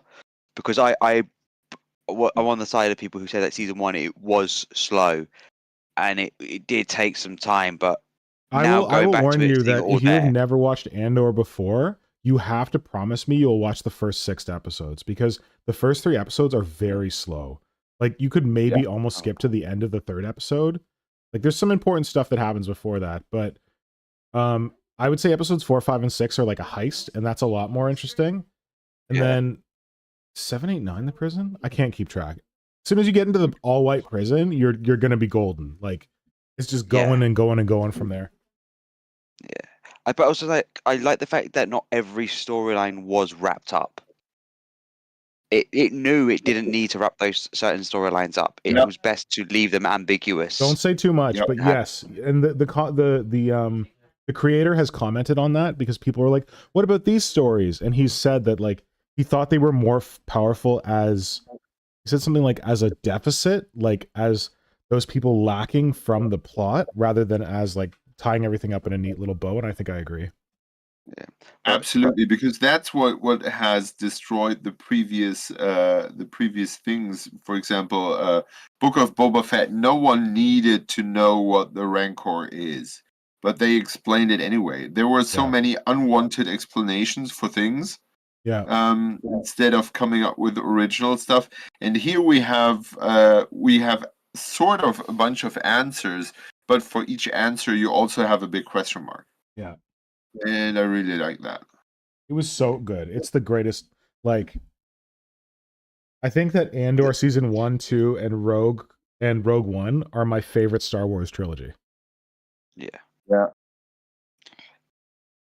They're so good. Yeah, it's an unofficial trilogy, but I made it better official. than, it's official now. Yeah, because it's just, but it's also longer than the trilogy, but it works so well. It's more. I'm calling it. It's more like an Andor saga. The whole thing. I'm sorry, Squid with Class. Squid with Class says, I have you all playing over my TV, and the anime theme song thing was so loud. I hope we didn't kill anyone or burn anyone's ears, Squid. This is, my brother lives in Japan, and he came back, and he's teaching us, well, he didn't come back, he's visiting right now, and we were talking about this song, and it's something that me, him, and Nora do. It's like, I don't even know what it's called. I think if you look up Aisukrimu, you'll find, I should see if I can find it. Nanigaski? Okay. What? Well, it's pretty new. It's called Nanigaski, and if you're not a weeb like us and you don't speak Japanese, Nanigaski means what do you like? What do you love? And it's just like 3 J-pop ladies talking about ice cream. What the? Their favorite flavor of ice cream. Why does my keyboard decide to work and not work? That's what they Fifth do. member problems. No, it's Bluetooth, and my keyboard's really good with it if it's plugged in, and it's not, the signal is not great if it's not plugged in. Yeah, that's not it. Here we go. Okay, I'm going to put this in the chat, but I'm going to give you a trigger warning right now. You do not want to watch this. Because it's going to get stuck, well, I don't know if it'll get as stuck in your head because you don't speak Japanese, maybe. But if you speak Japanese, it's probably going to get stuck in your head. Especially if you hang out with other people who speak Japanese and you can sing it back and forth. But, you know, if you want to choose the way of pain, the link is in the chat. So you know what the heck we were trying to do. But it's because I also did my homework last time. Oh, Watched Nora. the trailer. Tom Wilson wants to know if we're ever going to get another Nick and Nora stream. Nora says yes. Thank you, Tom.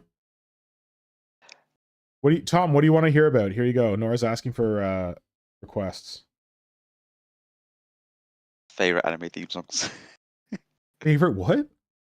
Favorite anime theme songs. Favorite anime theme song? I feel like that'll not be enough for a whole stream. Nora's not a weeb. Oh yeah, we're gonna go through your sticker album. You want to go through Nora's sticker album? We could do that. I don't know. It's like your hobby. Whatever. We can do whatever we want on the stream. They don't have to tune in. Tom, if you've got a request, say it now or forever hold your peace. Simon, go to bed. Yeah. I wish you all a good night. Thank you. What? And hi, everyone in the back there. Oh, Simon says hi. You and her. Yeah. Nora, Simon says hi. I don't know if they can pick you up. No. All right, he's got to go to bed, though. It's late. Good. That's minutes I. God damn, I'm with a bunch of weebs. Flynnhammer, thank you so much. That's all right. Time for me to get the bus from the bus stop. Yep. Have a good night, and we'll talk to you soon. And thank you, everyone in the chat. You've been lovely, and we will chat with you again soon. And Tom, I see your note that we were going to talk about drawings. I'll reminder of that. Okay, 99 Diana, thank you so much. And remember, put your Keshig thing in the chat if you made it to the end of the stream. Keshig. And we'll stream with you soon. Bye. Bye-bye.